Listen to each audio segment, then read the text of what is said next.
Hi guys, come and join me to make some lunch for today. Today I will be making some homemade fusion burrito. Here I've prepared my dough and I'm setting it down to rest for about an hour.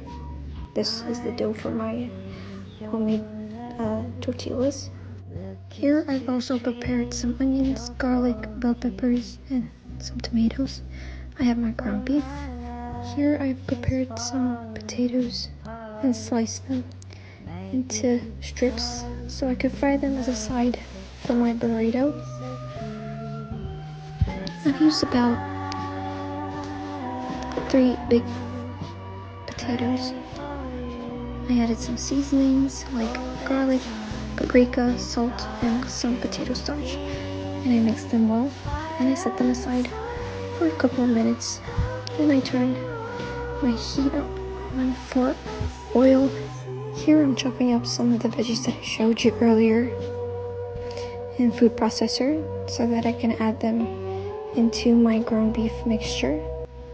So this will give more flavor and taste. And in here I also forgot to include some parsley.